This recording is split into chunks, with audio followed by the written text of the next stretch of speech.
second. And thank you again very much. So many people, so many of my family members were so excited. I hope I can be seen from my phone. You can. Okay, perfect. Boom. And we are live. I want to thank everyone for tuning in to a very special edition of Off the Record on the People's Podcast this evening. We have an incredible guest with us, one who myself, my family, and viewing audience are very humbled by, will take time out of her busy schedule to come give us some information as well as some inspiration, and that is none other than Sister Janice Muhammad. Assalamu alaikum, ma'am. Assalamu alaikum. Thank you very much for taking time out of your busy schedule to come on the People's Podcast. Thank you for inviting me. Okay, great. Yes, ma'am. Well, before we get started, we just want to be clear that Sister Janice, for the last 15 years of my life and my siblings' life, we've been in Atlanta, and you have treated us nothing but family. And it's just been an honor to be connected to you and your family. Your family is Atlanta, history. So let's go straight into the history. What was it like going to Muhammad University of Islam prior to 1975? Wow. I remember, as a little, like around 3 or 4, it was more like in the beginning, like a storefront. And it was beautiful. At that time, we wore the scarves under the neck, the square scarf under the neck, tied with the blue, and, the little blue pleated skirt and white shirt. And that's what I was uniform. And it was beautiful. That's the only school I know. I graduated from Muhammad University of Islam. Mm-hmm. Praise be to Allah. Yes, ma'am. And who were like some of the teachers or like the minister or the captain, like back in the mosque back then in Atlanta? Who were some of the names? Well, I can remember my first grade teacher, Sister Beulah, and she was just, she's just really imprinted in my memories. But just kind of like fast forwarding it with my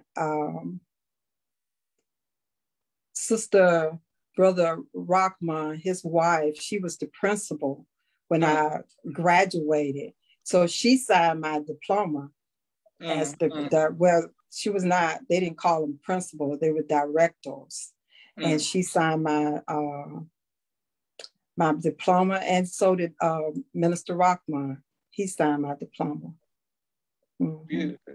All praises to Allah. That's amazing. It's a beautiful diploma because it came from Chicago. It came from headquarters. So it's a beautiful diploma. I still have it, but it's in Atlanta. Praise be to Allah. Yes, ma'am. Brother Zonda Zeke Charles, the man, he's from the Universal Soul Circus. He said he graduated also 1976, Hartford, Connecticut, Temple number 4. Thank you, sir, from MUI. Thank you very much, sir, for your. And this is my brother Rashad. Oh, he's commenting. This must be his first time. Brother Rashad says, "Auntie," and he's sending you love. My next question for you, ma'am, is when you're at Muhammad University of Islam, was it fun back in the day, or did you feel different from all of the people in the community because you all had to wear uniforms and stuff like that? What was it like? Oh, absolutely. It was very serious. It was not a whole lot of playing. It was very serious. In the very beginning, when we come to school, you start off with, from day one, since I remember, you start off with Islamic class. And that was like an hour, and everyone convened into the auditorium, and actual facts, student enrollment, what the Muslim want, what the Muslim believe, and then from there you go to your English, math, etc. But it was very serious. We, the teachers, the instructors, they did not play. It was no playing in class. Now we did have recess, and but very serious. from day one at 3 years old. Because the Most Honorable Elijah Muhammad said we could learn at the age of 3. So at the age of 3, you're sitting in your classroom. Praise be to Allah. Amazing. Yes, ma'am. And let's how your mother, who was a staple in the community, and when we came to Atlanta, we would go in the barn homes and drill and push. Everybody would speak about your mother. Who is your mother, and how important of a role did she play in your life? Sister Dorothy. That's who our mother is, and she was the mother of the community. She was the mother of the mosque. It was, my mom met no strangers, and she took the teachings to heart. She never met, as long as it didn't matter, even if you were Caucasian, it didn't matter you coming into her, you were invited into her home, as long as you respected those 2 men at that time. Mm-hmm. You know, the picture of Master Fard Muhammad and of the Most Honorable Elijah Muhammad. At that time, we called him Dear Holy Apostle. And as long as those 2 was respected, it was no strangers coming to her house. And she fed everyone. She fed the community. She took delight in feeding the brothers after selling the Muhammad Speaks. You know, they could come over to her home and she played her jazz, because she was a jazz fanatic. Yes, she loved jazz. Miles Davis, Stan Turpentine, you know,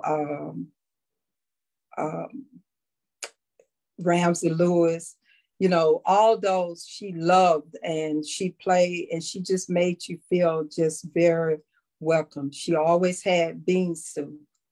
You know, she always had her Arabian punch, that she would call it. Yes, ma'am. Yes, ma'am. But the brothers, and she had her whole wheat bread. And if she didn't have anything, she had that for the brothers to come over and eat after selling the Muhammad Speaks at that time, prior to 75. Praise be to Allah. Beautiful. Okay. Sister Barbara Jean Brunei Muhammad says she taught at Temple number 30. Praise be to Allah. My sister Mimi says greetings. And so many people are showing you love, and I can't wait to put this on YouTube, Sister Janice. Now, my next question for you is, once the Most Honorable Elijah Muhammad departed, you were older when it happened, or you like seen? Yes, ma'am. I was in my late teens when he departed. Okay. I graduated early, so I graduated the year before he departed, and because I got skipped. So when he departed, now what was your question? Yes, ma'am. Okay, so once he departed, how did that impact you personally, and how did that impact the community? Oh my God. When it was like, when you woke up that morning, I can remember so clearly, it's all over the news. He's dead. You know, and it's like, you know, the Dear Holy Apostle is not dead, but then they had his funeral on TV. You know, they had the service, and it's like, no, I just couldn't believe it. And then I remember telling my mom, the Dear Holy Apostle is dead. And she said, Janice, he's not dead. And I just thought my mom couldn't deal with the stress of him being, you know, not physically there. And she said, he's not dead. And I said, Mom, please, he's gone. The Most Honorable Elijah Muhammad says when you're die physically, that's it. It's no more coming back. And she said, but he's not dead. And I was just so, you know, like, she can't handle it, you know, but, you know, little did I know, my mom already knew. Yes, you know, and I didn't, because I was looking at the physical, and coming up at Muhammad University of Islam, we didn't get into the Holy Quran. We only studied the lessons, the lessons. That was it. This lessons and your subject, English, math, and science. So we didn't, the Holy Quran was in our house, but it was on the highest place, like on the mantle, the highest place, but we didn't study the Holy Quran. So I didn't understand, about, how Jesus escaped, the death plot. So I didn't understand that till years later. So I remember going back to the mosque, maybe like 3 months later, because everyone was just so distraught. And I remember going back to the mosque and everything is gone. No more pews, no more just rugs on the floor, prayer rugs. The national flag is gone. It's the American flag up. It's like, what is going on? Why is this happening? It wasn't junior FOIs anymore. It was Boy Scout. So it was very traumatic. Very traumatic. Well, I want to thank you, Sister Janice, on behalf of myself, my family, and the viewing audience for your sacrifice and the sacrifices of your family, and your faith has been strong and tested. Praise be to Allah. What made you accept come back in, like once the minister came back? What made you fall back in the ranks once the minister came back? What was it? Well, when I couldn't find, because I went seeking out trying to find the Nation of Islam physically, getting on the bus, trying to find where's our nation, and I just couldn't find it. And I remember the Nation of Islam on Campbellton Road, that building. I remember saying when I saw it on the bus, first I went to Silas' place, and it's like, no, this is not the nation. It's not the nation. Even though they had on the FOI suits, just the spirit wasn't right with it. And it's like, no. Then I remember going to Wharf D. I went back to the mosque, which it was called Masjid at that time. And it's like, this not it. This not it. So I sort of end up, the world started looking good. Yes, the world started being very attractive. Yes, because it's just started being very attractive. So I was in college, because I went to college early, but, the nation was nowhere to be found. And I remember being on the bus the last time I looked, and I remember going into Silas' place, the one on Campbellton Road, because it has Nation of Islam on the building. Yes. And when I went in there, it was dark. And it's like, this is not the Nation of Islam that I know. And it just wasn't, the spirit wasn't the same. And I left, and I remember, tears rolling down my eyes, like, I know what the Most Hon Elijah Muhammad gave us was the truth. I just remember saying that. I know what he gave us was the truth. But I couldn't find our nation. So, of course, that was in like 76. So with me not really 76, that was like in 75, like towards the middle of 75 in the summer. And eventually, just heartbroken that I can't find our nation. Nothing felt right. The spirit just wasn't right. And I love our nation. I just knew what the Most Hon Elijah Muhammad gave us was the truth. Yes, sir. And I just knew it in my heart. And it was like, I know what he gave us is the truth, was the truth. And it's like, I know it was the truth. But, when you have nothing to guard you, things start looking attractive. Because I've always wondered what was out there growing up as a Vanguard, junior MGT, a Vanguard. I was always wondering what's out there, because we didn't mingle. We didn't have to mingle. Everything was in our nation. So we didn't have to mingle with the world like you all do now, like the children do now. We didn't have to do that. because we had everything. We had the school, we had places to eat, we had it all as a nation. We were a nation within a nation. So when I remember being in college and I was in my African American studies, and I remember one gentleman who we became really good friends, Lumumba. He said, "Your boy in town." It's like, okay, who is my boy? And he was talking about Minister Farrakhan. That was 1980. So that was like 5 years, that long has passed. And I ran to the Army when I heard he was going to be there, because I talked about him all the time. And I talked about the Nation of Islam through the message to the Black man in my studies, African American studies. So I was always, and even though I had creeped out there into the world, I couldn't mingle because everybody just knew it's something different about you. And it's like, no, it's nothing different about me. I'm just like everybody else. No, everybody just knew it was just something different. So you can't hide it. Once it's of you, you can't get away from it. So fast forward it, I went there and I heard, but I went through my journey because I had gotten a taste of the world. So I wasn't ready to give up the world, and it took me, I was on a journey. Whenever I heard the minister, wherever he was going to be, when he come to Atlanta, I was going to be there, but I wasn't ready to come back and get in ranks. So it took some time. Mm-hmm.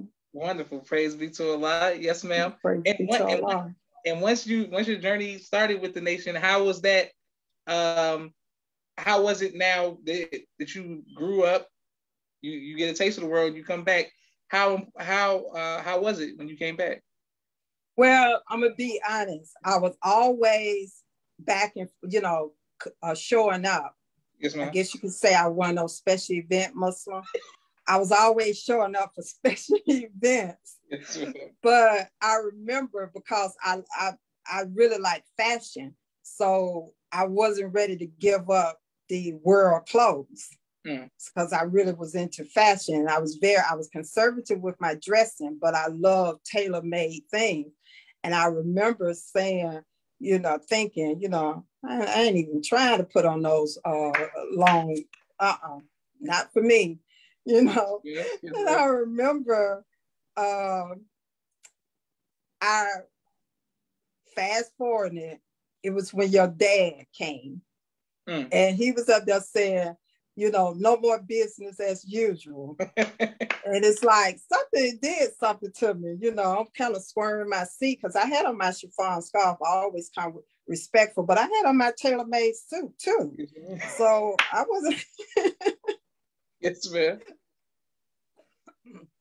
But, it did something to me when he was saying, so I remember telling Jamal and my oldest son, we're going to start going to the mosque at least once a month, and then it became every 2 weeks. And that wasn't until my journey was not until, coming in, falling to the ranks and not falling out wasn't until 2005. That's when I decided, it was nothing about the world that attracted me anymore. And I remember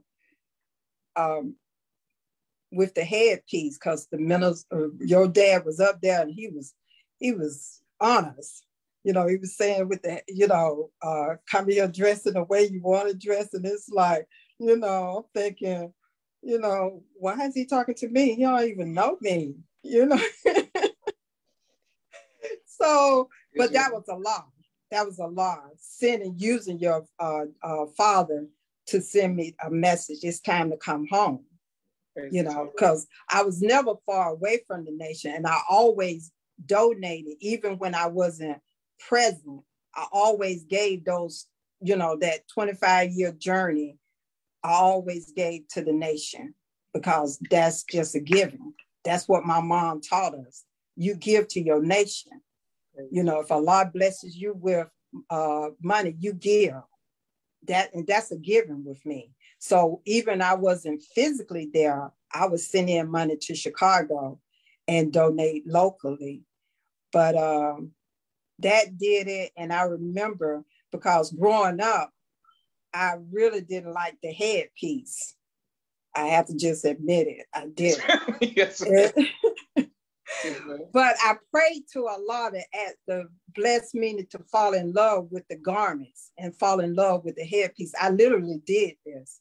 Bless me to fall in love with the garment and the headpiece. And I remember it was like maybe 2-3 weeks later, after saying that prayer, really crying out to Allah, telling him, I want to fall in love with the garment. I want to fall in love with the headpiece.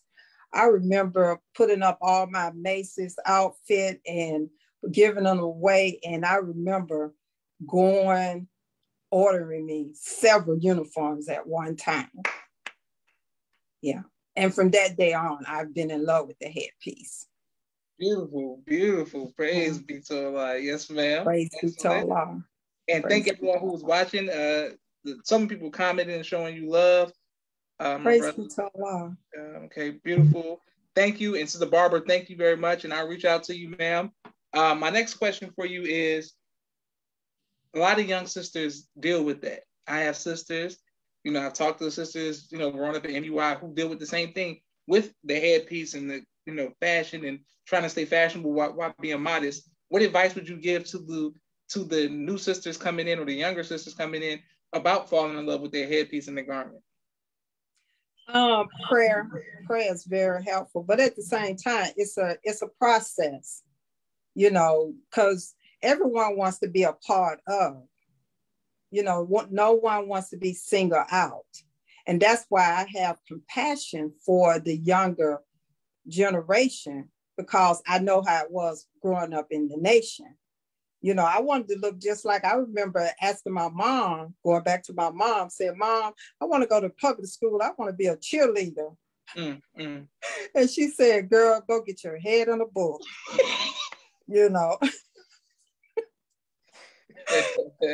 So you don't want to be singled out. You don't want to be different. So I get it with the youth. You want to be part of, but whether you want to be part of, once you have the teachings, you are already singled out. No matter what you do, it's still going to be something different about you, no matter where you go. If you really believe, so it's a process and it's going to happen. If you truly believe, it's a process and it's going to happen. That's the relationship that one has to have between themselves and Allah, and it will happen. It happened to me. Beautiful. Praise be to Allah. And I can't wait to put this on YouTube, Sis Janice. And I want to just bear witness to your story real quick. I'm working on at a new job right now, and I was working there like 2 days ago, and I was just standing, and one of the women who was on the set, one of the sisters, she said, "You Muslim?" I'm like, she don't want nobody know I got regular clothes on. I'm like, nah. I'm like, what? I know. I'm like, what you talking about? Like, stop being loud. Like, you're doing a lot right now. And she was like, nah, I can tell by the way you stand. You stand like you a Muslim, bro. And I was like, what are you doing? Like you know what I'm saying? I was like, just be cool. It's like, nothing you're doing. It's just you can do about it. It's just your persona, that Muslim persona. It is an actual fact. Yes, ma'am. Okay, my next question for you, Sis Janice, is growing up in Atlanta, being in a big family from born homes and traveling, has there ever been a time where you were faced with fear? And if so, how did you overcome that fear?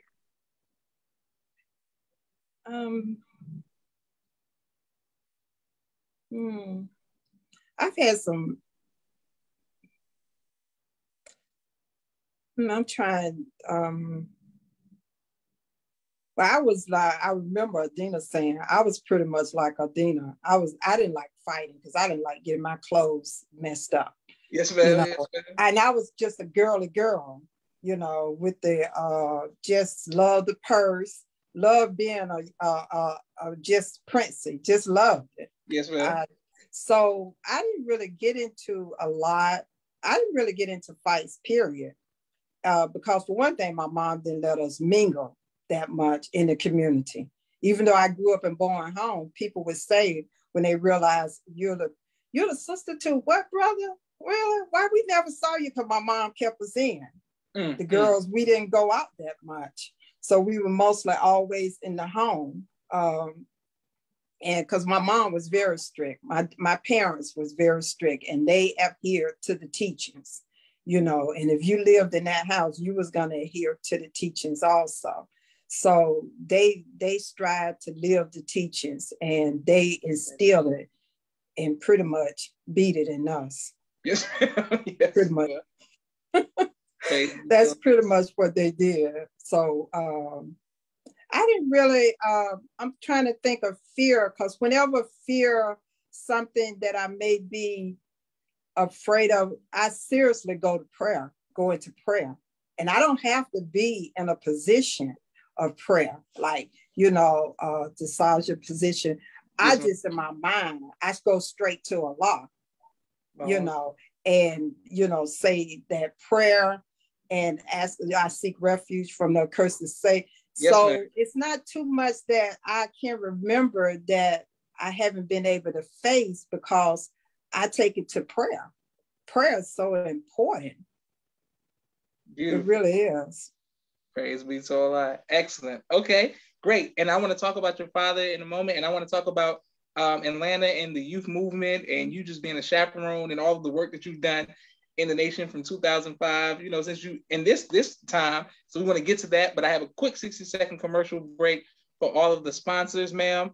And I want everyone to remember, or to know who doesn't know, how when you think about the Atlanta and the youth movement and all the things that the young people were able to do, it was because of people like Sister Janice being a chaperone and covering down for us and just making it safe for us to be at the mosque and protected. So we thank you again, Sister Janice, for that. Thank you. Everyone who is watching, if you would like to be a sponsor or a donor of the People's Podcast, please cash app the People's Podcast. Thank you very much. For all of the sponsors, okay, one second, here we go. Boom. For all of the sponsors of this month, we have some new sponsors, and I want to make sure that we thank the continued sponsors as well as the new sponsors of the People's Podcast. For this, with you, that we keep going like this. I want to start with Sister Janice, with Jamal and my brother Rashad. Street Premiere Media Production, 4K camera, drone, television, and film editing. Thank you all very much. If you need anything, please reach out to Street Premiere. My sister Miriam, ABC I Love Me children's book and coloring book, both of which are available on Amazon. My sister Naima, Stay on Point Dance Academy, LLC. She teaches ballet virtually to young girls all across the country and right here in the studio in Atlanta, Georgia. We love our tiny dancers. Sister Rashida Rafat, Rock Communications, copy editing, project management, content development, media relations, and consulting. If you're working on a book, please reach out to Rock Communications, Sister Rashida Rafat. Thank you very much. Asiatic Minds Online, Sister Sherry Muhammad, Asiatic Minds Online, AsiaticMinds.com. Please reach out. It's a school teaches virtually, young kings and queens. We greatly appreciative of that. Also, Minister Robert L. Muhammad out of Austin, Texas, Conflict Mediation, Squashing the Beef. Please reach out to them. They are doing a lot of work in the community. Sister Fudia Muhammad, Children of the Most High, Giving Birth to a God and the Sciences of Child Rearing. Fudia Muhammad, Giving Birth to a Child.com. Make sure to reach out to her, an amazing book. Thank you very much. Elevated Places out of Houston, Texas, where I am what God says I am. Sister Melva Muhammad, they have a school in Houston, Texas that is phenomenal, and they do a great job. Thank you very much, Sister Melva. Brother Kenneth, bow tie maker extraordinaire. He'll ship bow ties to you all across the country. We're coming right back to our guest, Dr. Henry M. Carter, King Henry's Turkey Legs, right here in Atlanta, Georgia. Brother Rashad Muhammad, COVID-19 Disinfecting Cleaning Services out of Chicago. My father's book, A Soldier in the Movement of Christ, AbdulSharif.com. And last but not least, my two books, Cleopatra, which is a children's book, and No Father, No Excuse, both of which are available on Amazon. Thank you all for all of your sponsors and donations. Right back to our guest, Sister Janice. Now, Sister Janice, you being a daughter, most of you know, people say like, you're a daddy's girl. Can you give us one of your favorite memories with your father? My father, it was mostly when I became an adult. And my father just had, one-on-one conversations with me. And I appreciated those conversations that he had with me. But it was mostly as an adult, because growing up, my parents were just very strict, and it was always, everything had to be in order, everything. So. Yes. Okay, great. And my sister Naima sends a greetings. Thank you, Naima, for coming on this time. Okay, well, Sis Janice, what advice, you've been a mother to, of course, all your nieces and nephews, and of course, even with your siblings, you being, are you the oldest, or are you one of the oldest? I'm one of the oldest. I have 4 brothers older than me.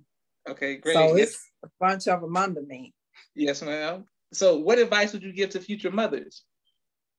Future mothers, again, prayer. Pray, and just instill whatever you instill, that, if you want them to be in love with the teachings, instill that in them as a child, that the love of, Allah coming in the person of that came in the person of Master Fard Muhammad, the most honorable Elijah Muhammad, the exalted Christ, the honorable Minister Louis Farrakhan, that Messiah. My mom instilled that love in us for those men. And I remember seeing how much my mom loved, at that time, we called him the dear Holy Apostle. And I would look at her and I would say, think to myself, when the minister came on the scene, I want that same love that my mom had for the most honorable Elijah Muhammad. I want that same love for the minister. And by Allah's grace and his mercy, I believe I have that love for him. So just instill the love of those men, instill the love of the teachings, because they are so beautiful. Everything that I do, all my success is because of the teachings. All my failures because Janice wanted to do her thing, But seriously, people think that's just a cliche, but all my success is because I made the teaching applicable to my life in some form or fashion. I remember this is a story I remember telling when I went to college, got into nursing school. And I tell people this story. And I remember they give you a pretest for nursing, and at Valdosta University, because that's where I graduated from. Yes, and I remember they did a pretest, the test that you do a pretest for everybody. And they brought me into the office, and one lady was sitting on the table, and the other lady was sitting in a chair in this big mahogany desk, and I'm sitting in this little chair kind of looking up. And I remember them saying, Miss Lofton at that time, you made a 68 on your test, and the passing score is a 72. And I look at both of them, and I said, I think that's pretty good, and they look at each other like, huh?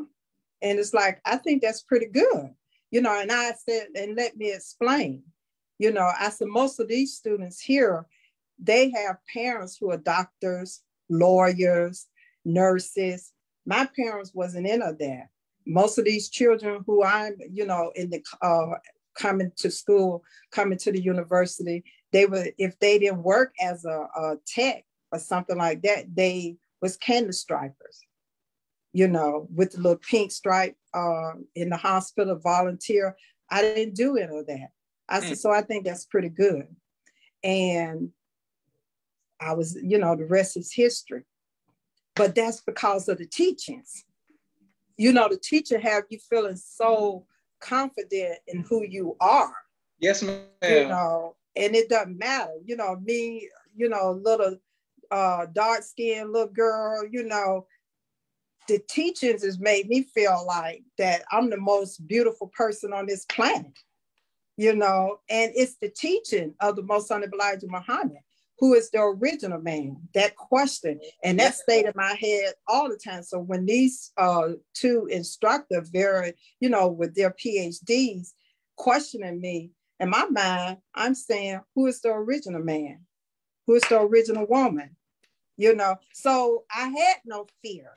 I had no apprehension because the teaching really doesn't.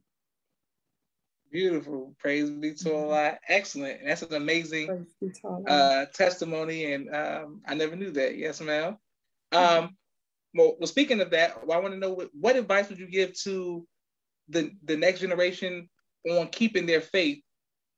You know, when the Most High Farrakhan leaves and departs, what should we do? Because you all have had a trial or had your test. What should we do now that our test is approaching?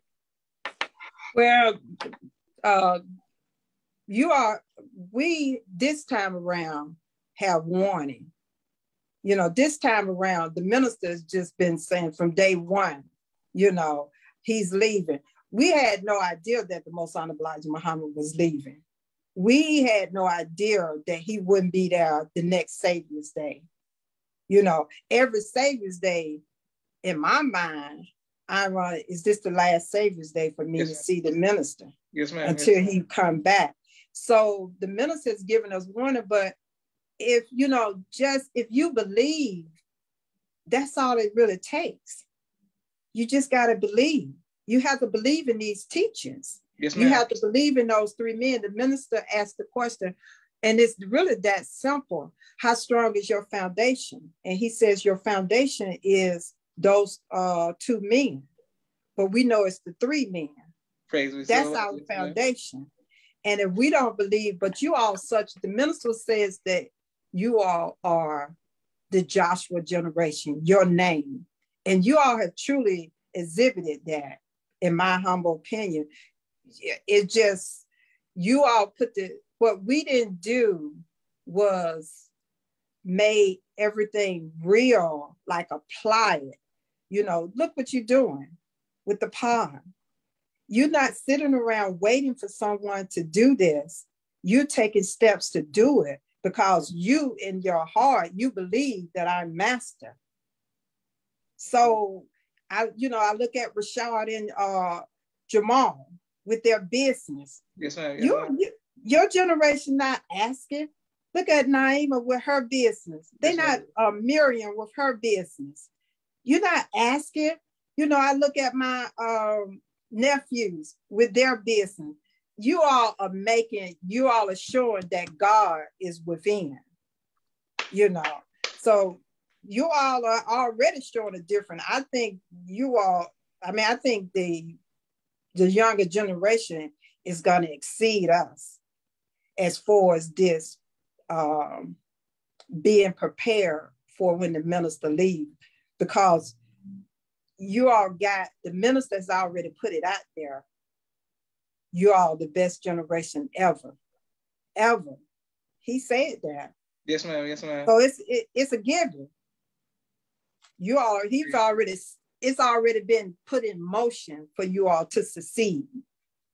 Wow, beautiful. Okay, wow. Sis Janice, will you ever go into the ministry class with me? Because you can teach now. Will you ever go to the ministry?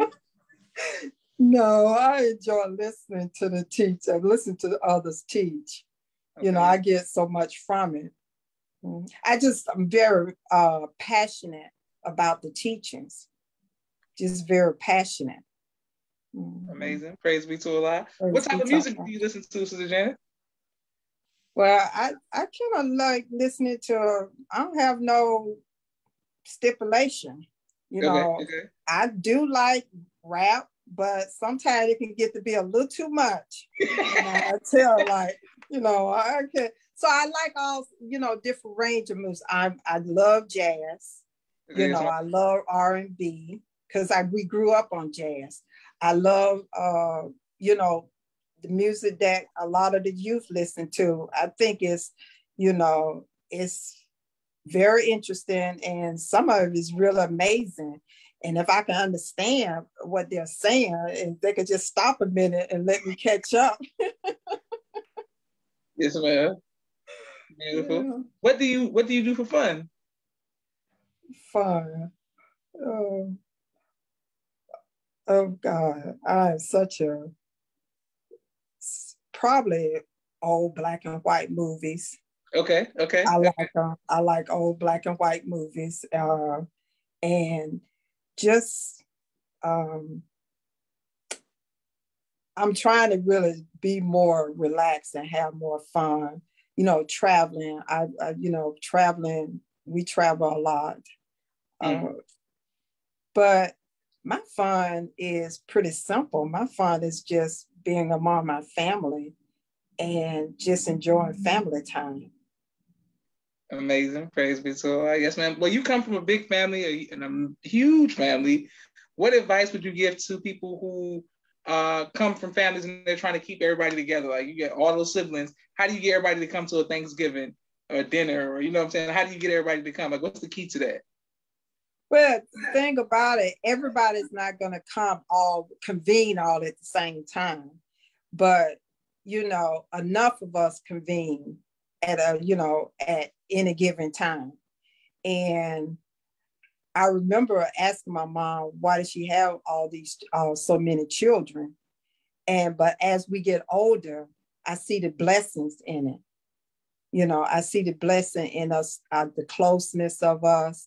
And, all of us have a different specialty, if you will, in giving whatever Allah is blessing us to give to each other. So just, love your family and just thank Allah. I'm so into just thanking Allah for the blessings, thanking Allah for the simple things in life. Beautiful. Praise be to Allah. We just have 3 more questions for you, and thank everyone who's continuing to like, share, subscribe to the People's Podcast. And I can't wait to put this on YouTube. If you could see God face to face and ask him one question, what would you ask him?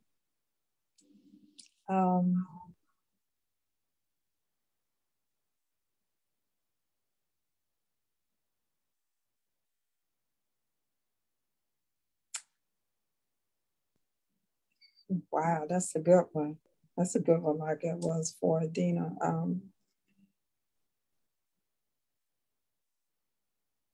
I don't know if I would ask him, and I know that question sounds like it's been practiced from what, but I don't know if I would ask him, but I would just be so grateful and so feel so blessed that he thought enough of us to bring us this history, this trillion of years history. Yes, ma'am. This, the rejected and despised of this world. Yes, ma'am. And so I would just thank him. Just thank him for giving this invincible teaching to us. And because it's nothing like it on the planet. It's really not. And once you believe in these teachings, it's really nothing that's keeping you from doing whatever is in your heart to do. Praise be to Allah. Beautiful. Well, if he could ask you one question face to face, what do you think that he would ask you? Like, why are you so serious?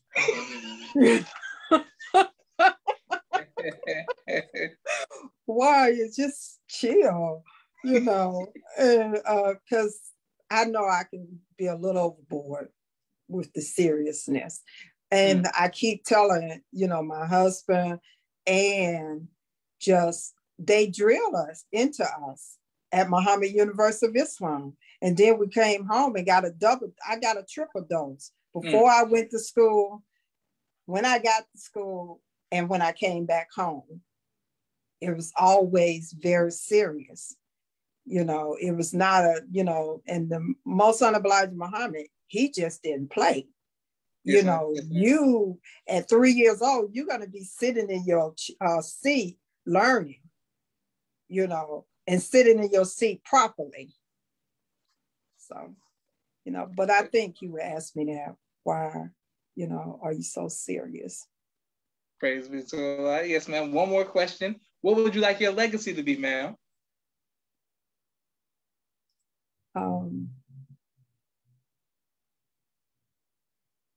That I show genuine love to everyone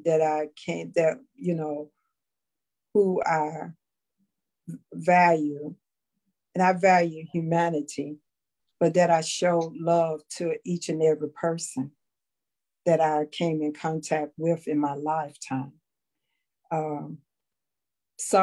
Something that I did, because I always remember my mom would say, don't step over the homeless man to go give the minister, give the homeless man, and then go to the minister, because that's what the teaching is all about. Don't forget the man who's on the side of the road, who's on the side of the sidewalk or whatever. So showing love to humanity, like the minister, loving,